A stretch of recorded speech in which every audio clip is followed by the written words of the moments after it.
مساء الخير أحبائي وأعزائي، كل سنة وأنتم طيبين. النهاردة أحد الشعنين، حد الزعف.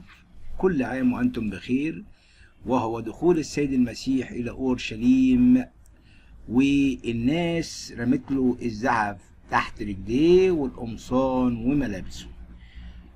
هذا هو الملك السمائي وملك الأرض، لكن كانوا فاكرين اليهود إنه هيجي يخلصهم من الرومان، ولكن ربنا جه يخلصنا من الخطية.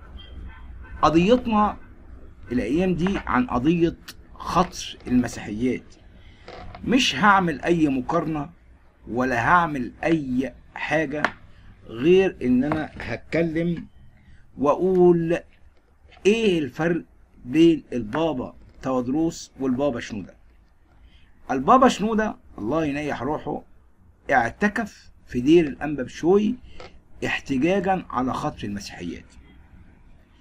أضاف البابا شنودة الثالث بطريرك الأقباط الأرثوذكس بعد جديدا للأزمة في أوساط الأقباط المصريين عقب الأنباء التي ترددت عن اختفاء زوجة أحد القساوسة في مدينة الأمير بمحافظة البحيرة شمال غرب العاصمة المصرية بعد إشهار إسلامها، حيث ذهب البابا للاعتكاف في دير الإنبا بيشوي بوادي النطرون، وألغى عظته الأسبوعية التي يلقيها مساء كل أربعاء في كاتدرائية الأقباط الأرثوذكس في ضاحية العباسية شرق القاهرة، في إشارة على عدم رضاه عن الأوضاع القائمة. ويعتبر لجوء البابا شنودة إلى الاعتكاف في دير الإنبا بيشوي تعبيرا عن الاحتجاج على وضع ما، وهو أسلوب يلجأ إليه البابا شنودة الثالث حينما تتوتر علاقاته مع الدولة.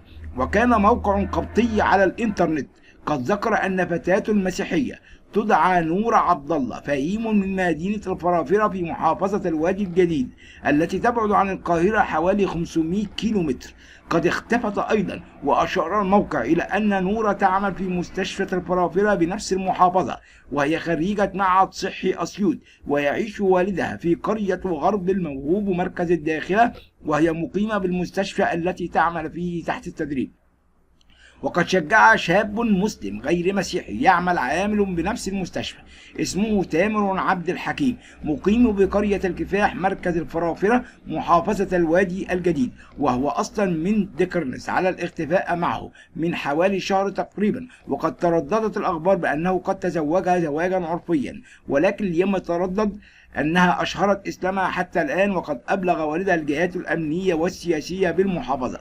وأشار الموقع إلى أن القمص بيشوي المحرقي المسؤول عن الخدمة بالوادي الجديد قد أبلغ كل الجهات التي تعاطفت مع الموقف بكل اهتمام، ولكن حتى الآن لم يعثر عليها، ولم تعد هي أو الشاب إلى عملها حتى الآن. وقد أبلغ والدها مدير النيابة العامة متهما الشاب بتحريضها على الهروب، وأمرت النيابة بضبطه. من جانب آخر، نجحت السلطات المصرية مؤخرا في عقد لقاء بين السيدة وفاء قسطنطين وخمسة من مطارنة الكنيسة المصرية لمناقشتها حول ما أعلن عن اعتناق الإسلام، وذلك في محاولة منها لاحتواء الأزمة المثارة في مصر، بعد أن صرت شائعات فحواها أن وفاء اختطفت أيضا وأجبرت على اعتناق الإسلام. وبحسب تصريحات لصحيفة الشرق الأوسط، فإن قسطنطين بدأت علاقتها بالإسلام منذ حوالي عامين، وعندما شاهدت أحد البرامج التلفزيونية بالصدفة وكان يقدم شرحا وتفسيرا لإحدى الآيات القرآنية، فاكتشفت أن القرآن يتحدث بلغة العلم الحديث، ولأنها درست العلوم والزراعة كما تذكر، فقد تأنت وفاء في تقديرها للموقف، وطلبت من أحد زملائها المسلمين التي تثق فيه أن يمدها بكتب عن الإسلام وتفسيره، فاكتشفت أن الإسلام ليس كما عرف الدين عنف وتكفير الآخر، فقررت اعتناقه من دون أن يدرك أحد أو يعرف سرها، إلى أن حدثت الثورات الأخيرة. وقد تسبب اعتناق المهندسة وفاء قسطنطين الإسلام بثورة غضب بين بعض أوساط المجتمع المسيحي، وذلك رغم تكذيب وزارة الداخلية للأخبار التي أفادت بخطو وفاء وتأكيدها أنها السيدة البالغة من العمر 46 عاما أسلمت بكامل إرادتها، وتركت بيتها في مدينة المطامير في محافظة البحيرة في دلتا مصر 146 كيلومتر شمال القاهرة من دون أي جدوى أو ضغوط خارجية. تقدر الإشارة لأن وفاء قسطنطين مسيحية المولد والمنشأ، ولدت في عام 1959 في محافظة المنيا أو المنوفية بدلتا مصر لأسرة مسيحية تملك المال والسمعة الطيبة. عاشت في محافظة المنوفية 23 عاما مع عائلتها قبل أن تنتقل إلى مدينة أبو المطامير عقب زواجها. ملامحها هادئة وهي بيضاء مشربة بحمرة، وتحرص الآن على ارتداء الحجاب الذي يغطي شعرها.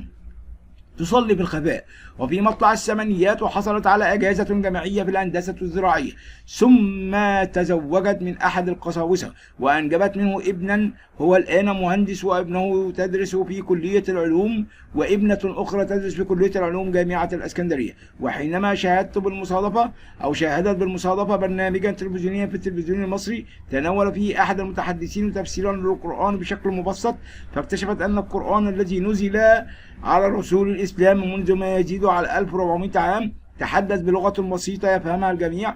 فبدأت أن تركز فيما تسمع حتى نهاية البرنامج التلفزيوني، وهي تشعر بشيء غامض ينبض به قلبها، وكان صدرها ينشرح كما تقول لشيء مجهول لا تعي ما هي طبيعته. ولأنها درست العلوم الزراعية اكتشفت أن الإسلام ليس كما عرفت الدين عنف أو تكفير للآخر، ووجدت فيه إجابات عن أسئلة كانت تشغل تفكيرها منذ سنوات. وكلما قرأت وتعلمت أدركت سلامة موقفها وصحته، فزاد تمسكها بالإسلام الذي اعتنقته دون أن يدرك أحد ذلك أو يعرف أحد سرها. أعتقد هذا كل الكلام بالنسبة لي كلام غير صحيح، كلام إعلامي. فكانت تصلي في غياب أسرتها أو في حجرتها. لا تنسوش إن ده جوزها كاهن، بعيدا عن أعينهم بعد أن تغلق عليها الباب بالمفتاح. وقد صامت شهر رمضان قبل الماضي والماضي مبررة امتناع عن الطعام بألم حاد ينتابها بين الحين والآخر في معدتها، إلى أن وفاء لم تدرك أن عين ابنتها كانت تشعر التغيير الذي ألم بولدتها، حتى كان يوم استمعت فيها الابنة المحادثة هدفية بين وفاء وزميلها المسلم الذي كانت تطلب منه أحد الكتب الدينية، وكان ذلك منذ عام. وعن ذلك اليوم ذكرت وفاء لصحيفة الشرق الأوسط أنها تعجبت من عدم خوفي من اكتشاف ابنتي الأمر الإسلامي، ووجدتني أهدئها وأحدثها عن الإسلام لأقنع به، ولكنها لم تقتنع، فطلبت منها عدم كشف سرها. واستمر الحال بي إلى أن شعرت قبل رمضان الماضي بأنني لا أستطيع أن أحيا طيلة حياتي بهذا الأسلوب، وخاصة مع زوج غير مسلم. فصارحت زميلي بما يعتمل في داخلي، فوعدني بتدبير الأمر، وبالفعل نجح في أن يجد لي مكانا خارج مدينتي لدى إحدى الأسر المسلمة في القاهرة. وكان من المقرر أن أترك البيت قبل رمضان وآتي للقاهرة لإشهار إسلامي، إلا أن ابنتي كانت تضيق علي رقبتها بعد أن شعرت بما أنوي فعلته، وشعرت بما أنوي به، فلم أفلح بترك المنزل قبل رمضان. وكل هذه هواجس أخرى تحكيها الروايات الساذجة. وتكمل وفاء قصتها بأنها نجحت في إقناع أسرتها منذ 3 أسابيع في الذهاب إلى الإسكندرية لقضاء عدة أيام في شقتهم التي يمتلكونها هناك. كان ذلك يوم جمعة، وبالفعل قضت ليلتها في الإسكندرية. وفي صباح السبت حضر لها زميلها الذي أحبته الذي اصطحبها إلى القاهرة دون علم أحد، وتوجه بها إلى تلك الأسرة المسلمة التي كان قد اتفق معها على استضافة وفاء قسطنطين الشخصية التي اندثرت وراء عاطفتها ولم تدرك عقلها بأنها لها أسرة وبأن لها دين وهو الله. ورحبت الأسرة بوفاء وأحاطتها بالحنان، خاصة عندما بكت مع اقتراب عودة زميلها إلى مدينتهما متذكرة ابنها وابنتها. فما كان من رب العائلة المضيفة لها إلا أن أخبرها أنها بإمكانها العودة إن أرادت، فردت عليه مؤكدة أنها اختارت طريقها الجديد رغم شوقها الكبير لأولادها، إنها اختارت ربها. وقد اصطحب رب الأسرة وفاء إلى قسم الشرطة لإثبات حالها، وسمعوا أقوالها في إنها جاءت بمحض إرادتها. بعدها ذهبت إلى مباحث أمن الدولة التي استمعت لها وسألتها عما إذا كانت تعرضت لأي ضغوط لإجبارها على الإسلام، فنفت ذلك. ثم سألوها إذا كانت ترغب في العودة لابنها وعائلتها، فأكدت لهم عدم ندمها على اختيارها. وعندئذ سألوها إذا كانت تريد الانتقال إلى بيت آخر أو مكان إقامة غير الذي تقيم فيه، فأكدت لهم راحتها مع تلك الأسرة المسلمة التي تحيطها بكل رعاية. وخرجت وفاء دون أن تعلم أن هناك نارا مشتعلة بدأت بشائعات في مدينتها بأن المسلمون خطفوها ليجبروها على الإسلام. وتتعجب وفاء قائلا: لم أتخيل يوما أن تحتل أخبار قنوات الأخبار والصحافة العالمية، وأن تقوم وتندلع المظاهرات بسببي، ولكن أقول لأي مسيحي إنني اتخذت قراري بمحض إرادتي دون أي ضغوط. لقد عرفت طريقي وانشرح قلبي على مدى عامين، كما إنني لست فتاة مراهقة أو غير ناضجة من الممكن التأثير علي. وده زي ما حصل مع مريم وهيب، ومش عارفين الحقائق فين والدنيا فين. الأخت عبير بطلة فتنة الإنبا: أشهرت إسلامي وهربت إلى بنها وعلم أهلي فسلموني للقضائية وحاولوا إجباري لتغيير دينتي.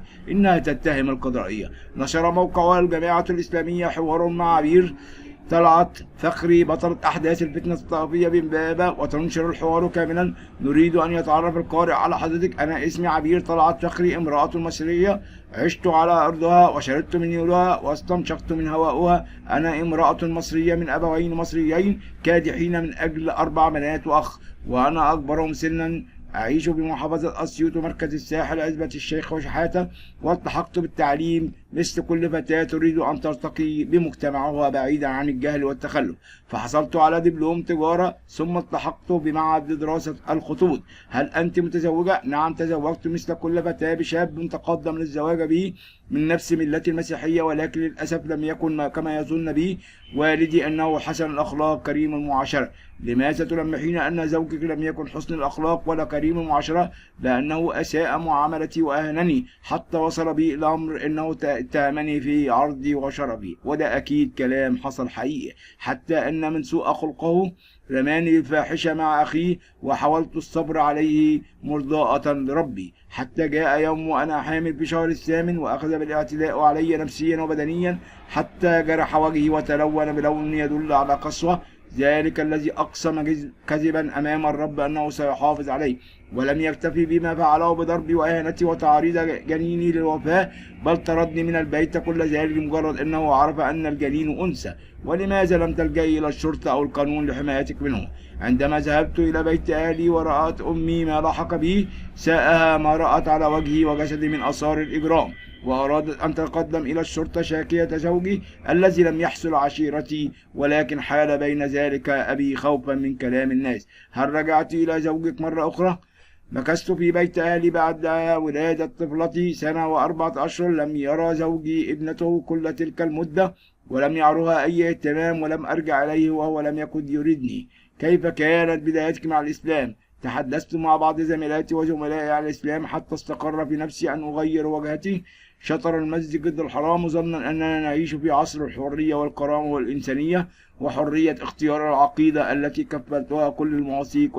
هل أشهرت إسلامك؟ نعم أشهرت إسلامي بالأزهر الشريف، فقد سافرت مع زميل لي في معهد الخط إلى القاهرة، زميل آخر لأشهر إسلامي وهو الأستاذ ياسين ثابت الذي وقف بجانبي في تقديم الأوراق والتوثيق بالأزهر.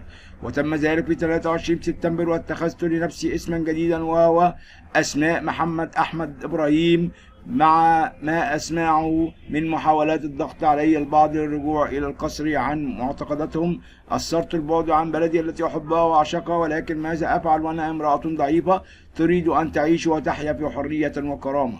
وأين ذهبت بعد أن وثقت إسلامي؟ ذهبت إلى قرية التي تتبع مدينة بنها عن طريق رجل باليادي اسمه جعفر. هل كان أهلك يعلمون أين تعيشين؟ لا، لم يكن أحد يعلم أين أسكن حتى أول شهر مارس الماضي. ماذا حدث؟ هل علم مكانك؟ تقلبت الأيام معي تقلبا سريعا، ومع نسائم ثورة 25 يناير اختلفت مع بلدياتي جعفر على بعض المال القليل، فوشى بمكاني لأهلي، فسرعان ما أتوا على عجلي وأخذوني. هل رجعت إلى زوجك أم بقيت في بيت أهلك؟ لم أرجع إلى زوجي ولم أجلس في بيت أهلي. فإلى أي مكان ذهبت؟ أنا لم أذهب ولم أتحرك. أنا أهلي سلموني لكنيسة أسيوط، فكانت بداية سجني واعتقالي في أول شهر مارس 2011. فتم مكث سجينة في دير السيدة العذراء بأسيوط حوالي 8 أيام، ثم تم ترحيلي إلى دار المسنيات بأسيوط ومكثت بها قليلا، ثم رحلتني مرحلة أخرى الكنيسة إلى فندق يتبع بعض المسيحيين بأسيوط، واستمرت الترحلات بين عشية وضحاها بين كنيسة وأخرى، حتى تم ترحيلي للقاهرة تحت إشراف كيان كنيسة أسيوط. وفي القدرية بالعباسية تم الضغط علي ليسلبوا مني حريتي وكرامتي في اختيار معتقدي، ومع الخوف وفقدهم ظاهريا حتى لا أصاب بأذى، حتى ظنوا إنني قد رجعت عن الإسلام. انت كدابة كل الكذب، الكنيسة ولا بتعمل أي حاجة من الكلام ده. عندما ظنت الكنيسة أنك رجعت عن الإسلام، هل تركتك تأخذي حريتك بالتنقل؟ لم تتركني، وتم نقلي إلى سجن آخر ومعتقل لي بمحافظة الجيزة، وتحديدا في منطقة الإنبا، ووضعت في السجن الخاص ذو شبابيك حديد ومعزول لا يستطيع أحد الخروج منه. كل الكذب وإنسانة كذابة. مجهز بسكن القديس يوحنا القصير الملحق والملاصق لكنيسة الألمير، وكنت معزولة عن العالم وفي تلك الفترة. وحتى وأنا في محبسي بسكن القديس يوحنا القصير لم يكن يفتح الباب إلا عن طريق كاهنة، أو أنا مفيش حاجة اسمها كاهنة أصلا، وذلك لمجرد إدخال الطعام فقط. ولماذا استمر حبسك؟ مكثت في هذا السجن حوالي 3 أيام حتى يأخذوني قسرا إلى السجن المدني لتغيير أوراقي وهو ما يعرف بالإعادة. هل كان هناك فرصة للخروج؟ لم تكن هناك فرصة، غير أنني اتصلت بالأستاذ ياسين ثابت عن طريق تليفون محمول استطعت أن أحصل عليه. حصلت منين مش عارف. وأخبرته بما سيحدث من خروجي مع بعض الكهنة السجل المدني، وقلت له جاهز سيارة حتى إذا خرجت معهم إلى السجل المدني جريت منهم وتأخذني بعيدا عنهم. وحلو الفيلم الهندي اللي انت تحكيه. وهل تم ذلك؟ لا، لم يحدث، لأن الأحداث كانت أسرع. ماذا تقصدين بالأحداث كانت أسرع؟ سمعت أصوات في الشارع والكنيسة وجلبة كبيرة، وفجأة جاءت الراهبة وعليها علامات الارتباك والحيرة والاضطراب، وهي تقول خذي حاجتك وخرجي من هنا بسرعة، احنا بريئين منك ومن دمك. وفي نفس الوقت رن التليفون المحمول، وإذا بالصوت يقول أنا رئيس المباحث، انت فين يا بنتي؟ ولكني خفت وقبلت التليفون وخرجت إلى الشارع وسط ازدحام شديد وهوجة كبيرة، فأخذت توك توك لأرحل بعيدا شاكرا الله على نعمة أن نجاني من سجني ومعتقلي، راجيا ألا أعود إليه مرة أخرى ولا أحد من الناس. مفيش رهبان ولا راهبات في نفس الدير. يا كل الكذب في كذب وكل الكلام في كلام وملوش أي نوع من معنى. جدل المصرية حول تزايد أعداد المسيحيين المتحولين إلى الإسلام. بعد أيام قليلة من صدور حكم قضائي في مصر بحق المسيحي التي اعتنق الإسلام بالعودة إلى المسيحية، سادت الأوساط القبطية المصرية موجة من الغضب الشديد بسبب تصريحات الدكتور محمد عمارة عضو مجمع البحوث الإسلامية بالأزهر بأن مصر تشهد أكبر موجة تحول من المسيحية إلى الإسلام.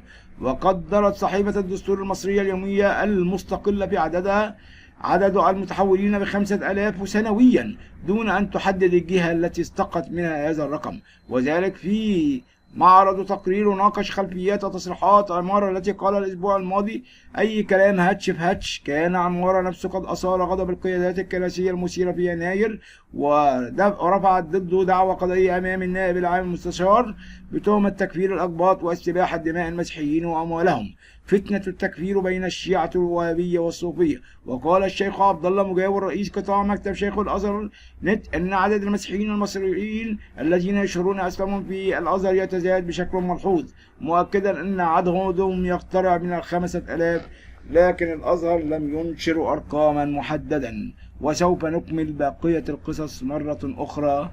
وما ننساش إن زي النهاردة كانت في محاولات لشهداء البطرسية القديسين في هذا الحادث الأليم، نطلب ليهم إنهم يشفعوا لنا ويصلوا لنا، وربنا يتمجد ويكون كل شيء على خير.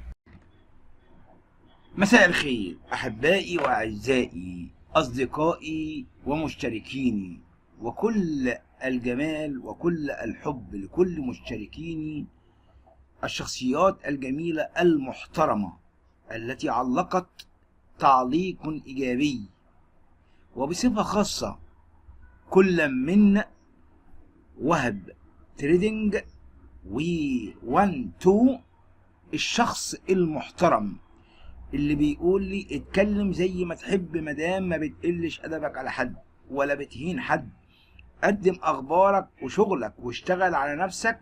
عادي، كلنا بنشتغل على نفسنا وبنتطور، واللي مش عاجبه ما يسمعش، ما تضايقش من التعليقات السلبية.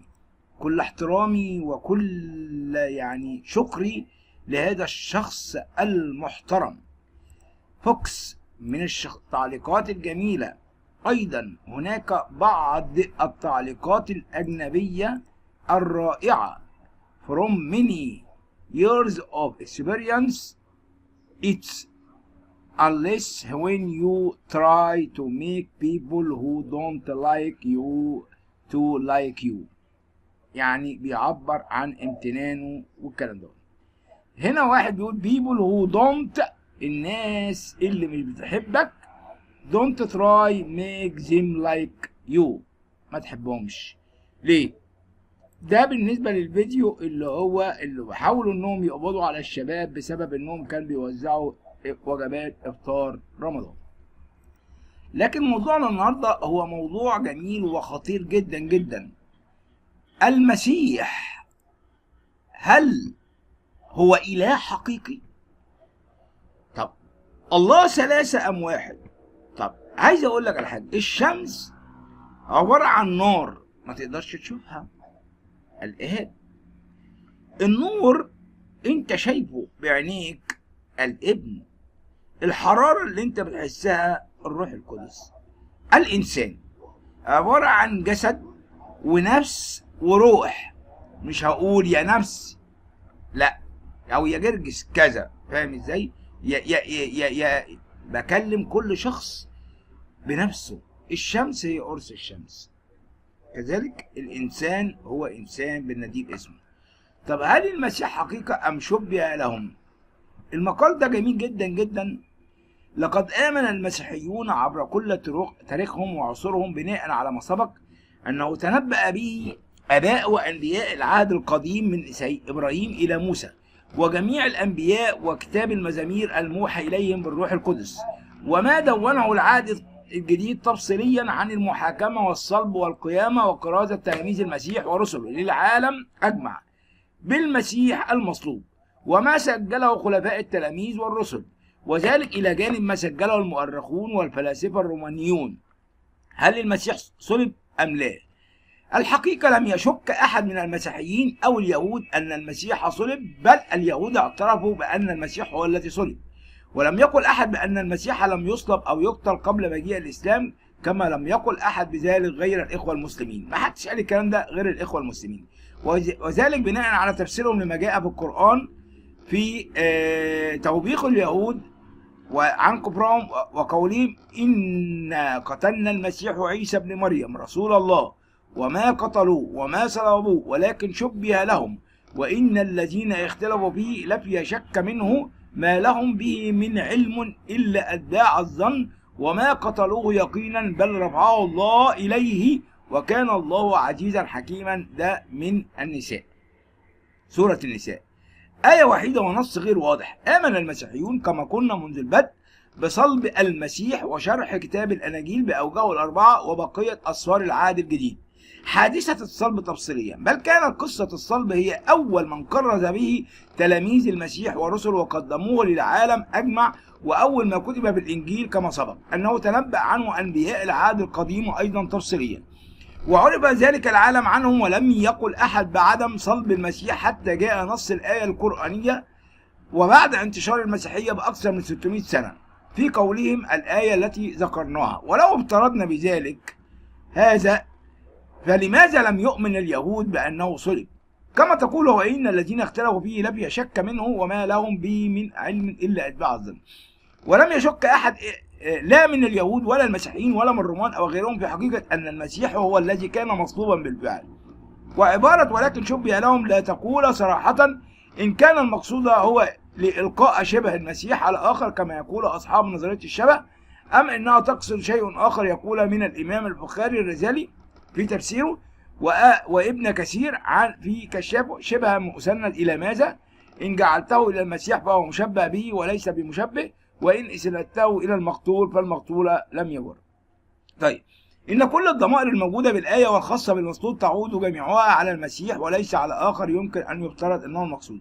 ولم تقل من هو المصلوب صراحة سواء كان المسيح أو غيره، ولا من هو الذي ألقي عليه الشبه إن كان هناك من ألقي الشبه عليه، ولا من هو المشبه، ولا من هو المشبه به، ولا كيف نجا إن لم يصلب، ولا كيف تم ذلك، ولا متى تم ذلك، ولا تقول لنا أي تفاصيل توضح المعنى المقصود بالآية. ولا يوجد في القرآن أي آية غيرها توضح ما جاء به، بل بالعكس توجد 6 آيات قرآنية تتكلم عن موت المسيح ووفاته قبل رفعه وتلمح لقتله. فقد قيل عن لسان المسيح: والسلام علي يوم ولدت ويوم أموت ويوم أبعث حيا. وهذا نفس ما قيل عن يوحنا المعمدان يحيى ابن زكريا: وسلام علي يوم ولد ويوم يموت ويوم يبعث حيا. والمعروف في المسيحية والإسلام أن يوحنا المعمدان مات قتيلا على يد هيرودس الملك. ولقد أتينا موسى الكتاب ووقف من بعده بالرسل، وأتينا عيسى ابن مريم البيانات وأيدناه بروح القدس. فكلما جاءكم رسول بما لا تهوى أنفسكم استكبرتم ففريقا كذبتم وفريقا تقتلون. البقرة. والآية هنا تؤكد على تكذيب اليهود لفريق من الرسل وحقيقة قتلهم لفريق آخر، وفي نفس الوقت لا تذكر من الفريقين سوى موسى وعيسى، ومن ثم فأحدهم من الفريق الذين كذبوه والآخر من الفريق الذين قتلوه، الذين قالوا إن الله عهد إلينا ألا نؤمن لرسول حتى يأتينا بقربان تأكله النار. قل قد جاءكم رسلا من قبل بالبينات وبالذي قلتم فلما قتلتموهم إن كنتم صادقين. العمران. والمسيح هو أكثر من أتى بالمعجزات وبالبينات بحسب ما ذكر في القرآن، وهو الذي أنزل الله عليه مائدة من السماء بناء على طلب الحواريين. إذا قال الله: يا عيسى إني متوفيك ورافعك إلي ومطهرك من الذين كفروا وجاعل الذين اتبعوك فوق الذين كفروا إلى يوم القيامة، ثم إلى مرجعكم فأحكم بينكم فيما كنتم فيه تختلفون. العمران. وهنا تتحدث الآية عن الوفاة قبل الرفع إلى السماء مباشرة. وإذا قال: يا عيسى ابن مريم أنت قلت للناس اتخذوني وأمي إلهين من دون الله، قال: سبحانك ما يكون لي أن أقول ما ليس لي حق، إن كنت قلته فقد علمته، تعلم ما فيما نفسي ولا أعلم ما في نفسك، إنك أنت علام الغيوب. ما قلت لهم إلا ما أمرتني به أن أعبدوا الله ربي وربكم، وكنت عليهم شهيدا ما دمت فيهم، فلما توفيتني كنت أنت الرقيب عليهم وأنت على كل شيء شهيد. وهذه الآية تتحدث عن الوفاة قبل الرفع أيضا، ولكن الإخوة المسلمين تفسيرات عديدة لقوله متوفيك أو لما توفيتني، وأيضا في زمن الموت المقصود في قوله ويوم أموت. وباختصار فنص آية الشبه لا يوضح للمفسر أي شيء يخص نهاية المسيح على الأرض.